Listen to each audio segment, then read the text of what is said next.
السلام عليكم ورحمة الله وبركاته.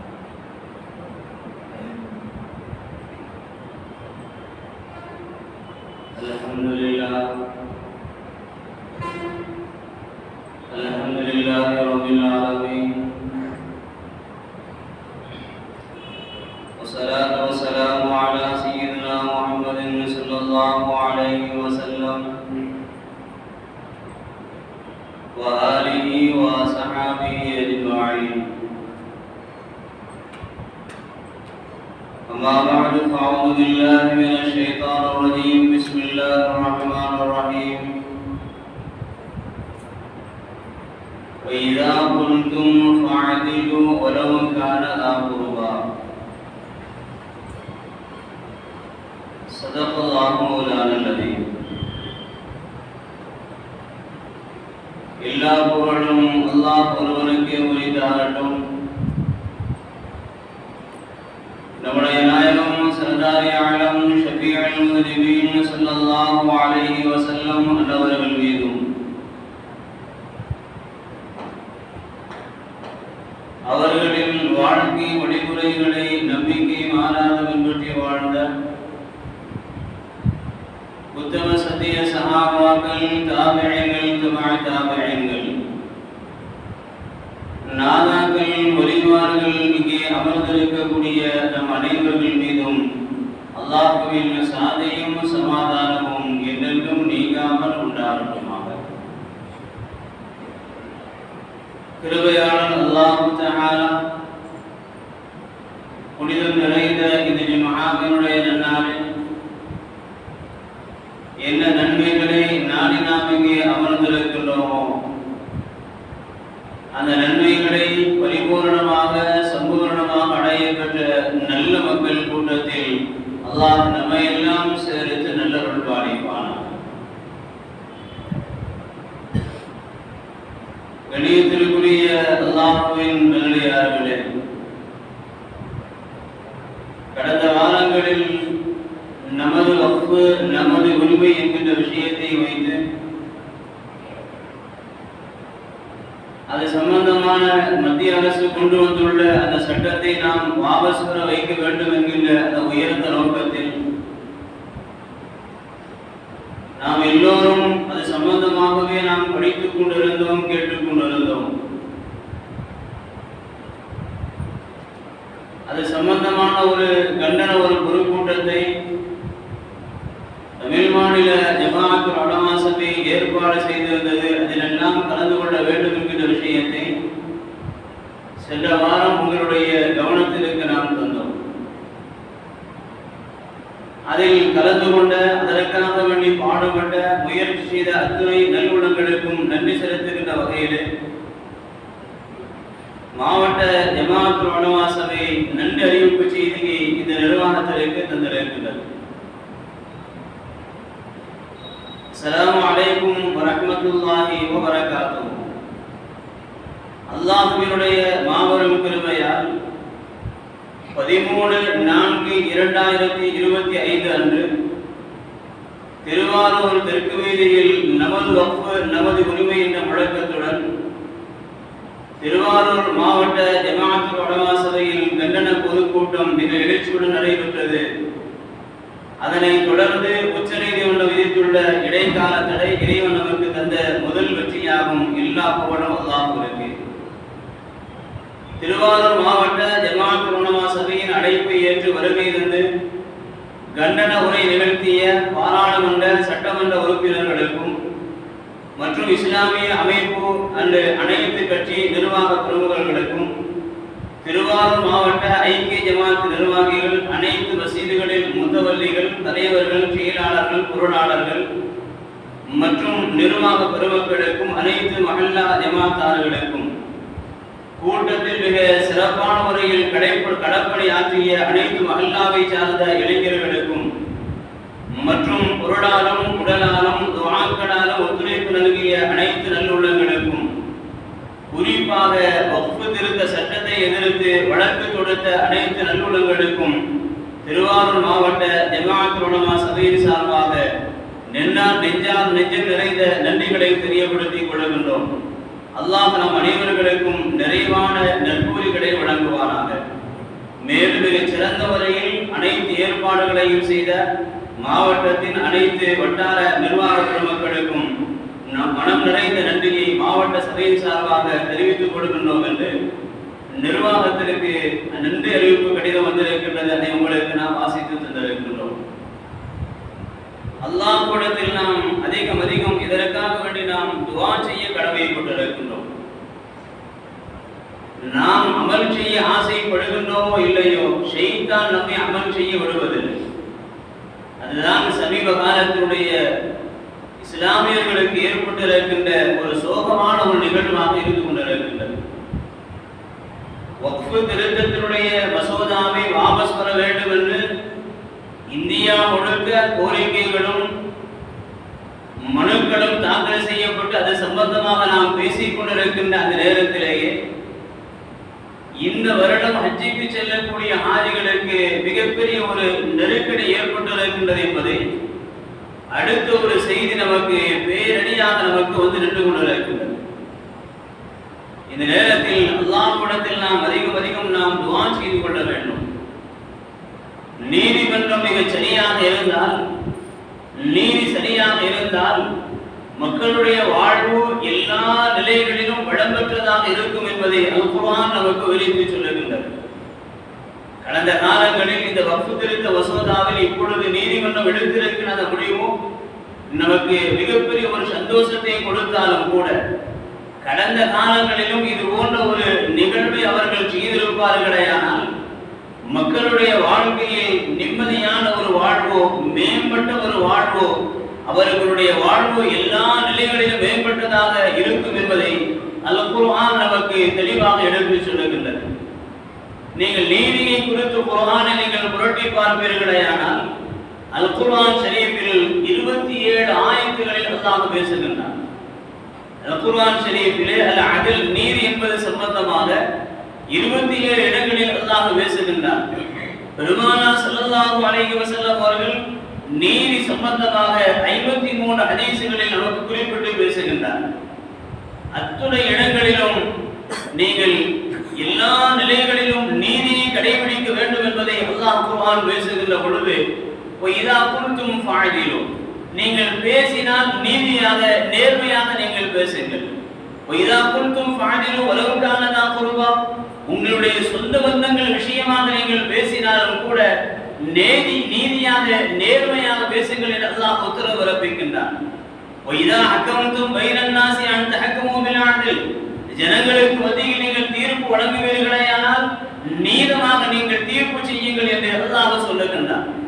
கடன் கொடுத்து கடன் வாங்குகின்ற அந்த விஷயத்தில் அல்லாஹ் பேசுகின்ற பொழுது, வல்லிய குத்துபு பைனக்கும் காத்திபும் பில் அத்ல், நீங்கள் கடன் கொடுத்து வாங்குகின்ற அந்த நேரத்தில் அதை குறித்து நீங்கள் எழுதுகின்ற பொழுது ஒரு நீதியான நேர்மையான எழுத்தை கொண்டு நீங்கள் அதை பதிவு செய்யுங்கள் என்று அல்லாஹ் பேசுகின்றார்.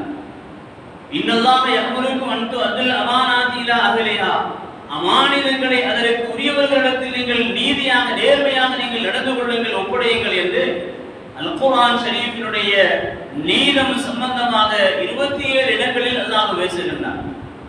பெருமானார் ஸல்லல்லாஹு அலைஹி வஸல்லம் அவர்களும் ஹதீஸ்களில் 53 ஹதீஸ்களை நீதம் சம்பந்தமாக நமக்கு குறிப்பிட்டு சொல்லுகின்றார். ஒரு நாடு வளம்பெற்ற ஒரு நாடாக இந்த உலகத்தில் இருக்க வேண்டுமேயானால் அந்த நாட்டில் நீதி சரியாக இருந்தால், எந்த துறைக்கு விஷயமாக இருந்தாலும் மக்கள் எந்த துறை சம்பந்தமாக நீதி அவர்கள் எதிர்பார்த்து காத்திருந்தாலும் அந்த நீதி நேர்மையான முறையில் இருக்கின்ற பொழுது அல்லாஹ்விற்கும் ரசூலுக்கும் நேர்மைக்கும் உண்மைக்கும் கட்டுப்பட்டதாக இருக்கின்ற பொழுது அந்த நீதி நேர்மையாக வந்துவிடுமேயானால் இந்த துனியாவில் எல்லா சிரமங்களும் தானாக நீங்கிவிடும் என்று அல்லாஹ் பேசுகின்றார். அல்லாஹ் 2 பேர்களை உதாரணம் குறித்து அல்லாஹ் பேசுகின்றார். சூரத்து நஹ்ல் என்று சொல்லக்கூடிய அந்த அத்தியாயத்தில் அல்லாஹ் பேசுகின்றான். நான் 2 பேர்களை உங்களுக்கு உதாரணம் காட்டுகின்றேன். அல்லாஹ் சொல்லுகின்றான், அல்லியஸ்தவி, அவர்கள் 2 பேர்களும் சமமாவார்களா என்று நீங்கள் சொல்லுங்கள் என்று அல்லாஹ் பதில் கேட்கின்றான். அதில் ஒருவர் ஊமையாக இருக்கின்றார்.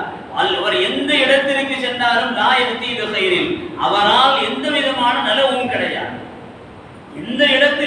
போனாலும் சரி, எந்த இடத்திற்கு அவர் போனாலும் சரி, அவரால் எந்த விதமான நலவும் கிடையாது என்று அல்லாஹ் சொல்லிவிட்டு ஹல் யஸ்தவி, இன்னொருவரை போன்று இவர் சமமாவாரா என்று அல்லாஹ் சொல்லுகின்றான். வமை யக்ஃபுரு பில் அத்லி வஹுவ அலா ஸிராத்தின் முஸ்தகீம். யார் நீதமாக நடந்து கொள்ளுகின்றார்களோ, யார் நீதமாக இந்த உலகத்தில் இருந்து கொண்டிருக்கின்றார்களோ, அவர்களுக்கும் இவனுக்கும் சமமாக முடியுமா என்று அல்லாஹ் கேள்வியை கேட்டு பதில் சொல்லுகின்றான். யார் நீதமாக நடந்து கொள்ளுகின்றார்களோ அவர்கள் நேரான மார்க்கத்தின் மீது அவர்கள் இருந்து கொண்டிருக்கின்றார்கள் என்று அல்லாஹ் குர்ஆனில் தெளிவாக நமக்கு எடுத்து சொல்லுகின்றான். நீதம், நீதி என்பது அது எல்லா இடங்களிலும் கடைபிடிக்கப்பட வேண்டும். தனக்கு வேண்டப்பட்டவன், தனக்கு வேண்டப்படாதவன், தன்னுடைய சொந்தக்காரன், தனக்கு சொந்தம் அல்லாதவன், இவன் அறிமுகமானவன், இவன் அறிமுகம் இல்லாதவன், இவன் பார்வை உள்ளவன், இவன் பார்வை இல்லாதவன் என்று அந்த நீதிக்கு முன்னால் பாகுபாடு பார்க்கப்பட்டு தீர்ப்பு வழங்கப்படுமேயானால் அந்த நாடு சீர்கெட்ட ஒரு நாடாக மாறுவதற்கு அதைவிட வேறு தன்மை சொல்ல வேண்டிய அவசியம் இல்லை. அவைகள் தான் சமீப காலமாக இங்கே நடந்து கொண்டிருந்தது. அல்லாஹ்வினுடைய அருளால் நீதி சற்று நிலைநாட்டப்படுகின்ற ஒரு நிலைக்கு, இந்த நிலைக்கு நாம் ஆளாக்கப்படுகின்றோம். இந்த நிலை நீடித்து நிற்க வேண்டும். எல்லா நிலைகளிலும் நீதி இந்த உலகத்தில் பாதுகாக்கப்பட வேண்டும். எல்லா நிலைகளிலும் நீதி பாதுகாக்கப்பட வேண்டும். சையதுனா அபூபக்கர் சித்திக் ரலியல்லாஹு அன்ஹு அவர்களுடைய ஆட்சி காலம், சையதுனா அபூபக்கர் சித்திக் ரலியல்லாஹு அன்ஹு அவர்களுடைய ஆட்சி காலம் பஞ்சம் ஏற்படுகின்றது. பஞ்சம் என்று சொன்னால் கடுமையான பஞ்சம். கடுமையான பஞ்சத்தின் அடிப்படையிலே அந்த பஞ்சத்தை நீக்குவதற்குண்டான வழிகளை சையதுனா அபூபக்கர் சித்திக் ரலியல்லாஹு அன்ஹு ஜனங்களுக்கு மத்தியில் துவக்கி வைக்க வேண்டும்.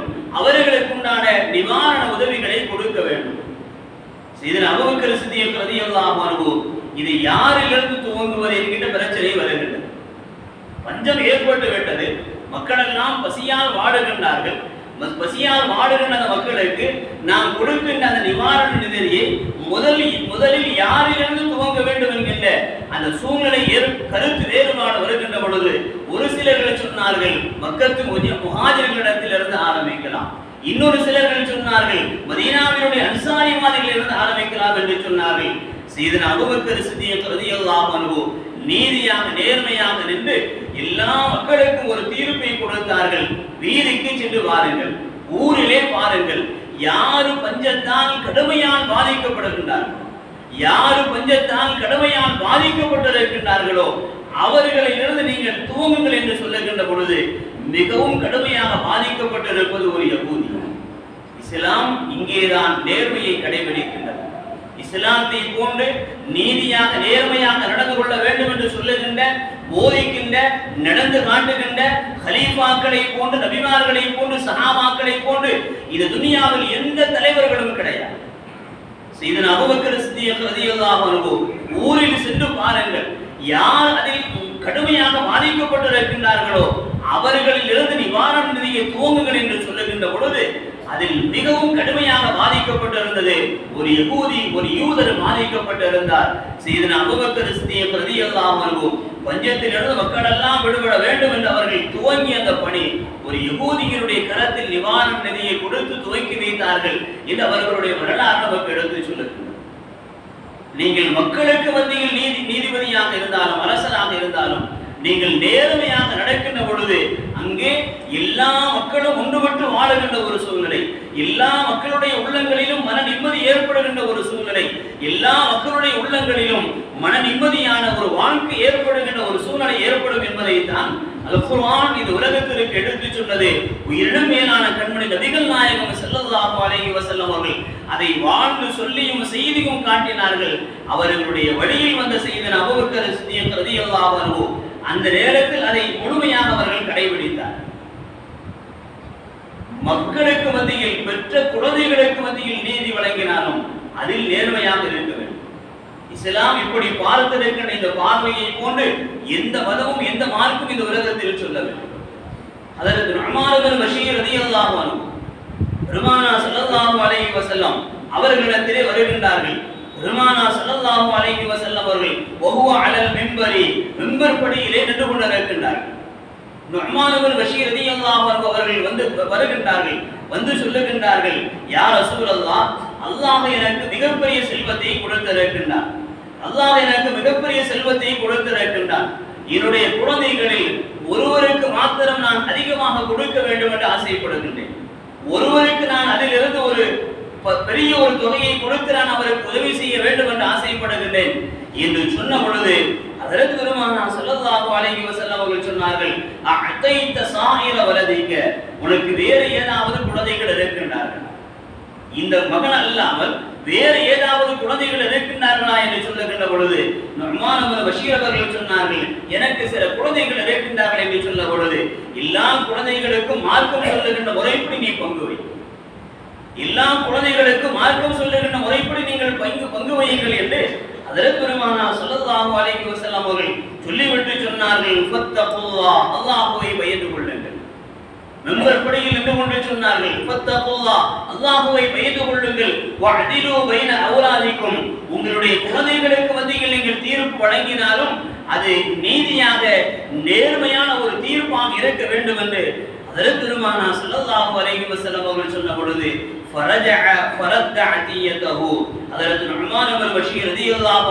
தங்களுடைய குழந்தைகளுக்கு மார்க்கம் சொல்லுகின்ற உரையின் பிரகாரம் அந்த சொத்துக்களை அவர்கள் பங்கு வைத்து கொடுத்தார்கள் என்று ஹஜ்ரத் பெருமானார் ஸல்லல்லாஹு அலைஹி வஸல்லம் அவர்களுடைய வாழ்வில் நடந்த ஒரு நிகழ்வு நமக்கு எடுத்து சொல்லப்படுகிறது.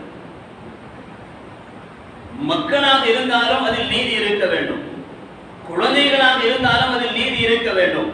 அல்லாஹுவால் நமக்கு தரப்பட்டிருக்கின்ற அமானிதத்தினுடைய சொத்துக்களாக இருந்தாலும் அதில் நீதி இருக்க வேண்டும், அமானிதமாக இருந்தாலும் நீதி இருக்க வேண்டும். ஏதாவது ஒரு பொறுப்பு நமக்கு தரப்படுகின்றது என்று சொன்னால் அந்த பொறுப்புகளிலும் நாம் சரியாக நடந்து கொள்ள வேண்டும். அந்த வரிசையில் ஒரு வக்ஃபினுடைய ஒரு நிகழ்வு முடிவதற்கு முன்னாலேயே அடுத்த ஆண்டு இந்த ஆண்டு ஹஜ் செல்வதற்குண்டான ஹாஜிகளுக்குண்டான ஒரு நெருக்கடி நமக்கு ஏற்பட்டு இருக்கிறது என்று சொன்னால், ஒரு பக்கம் அது சவுதியின் மீதும் பழி போடப்படுகின்றது, இன்னொரு பக்கம் இந்திய அரசாங்கத்தின் மீதும் பழி போடப்படுகின்றது. ஆக கூடி 52,000 ஹாஜிகள் தனியார் ஹஜ் சர்வீஸின் மூலமாக ஹஜ் செல்லக்கூடிய ஹாஜிகளுக்கு மிகப்பெரிய ஒரு பிரச்சனை ஏற்பட்டது.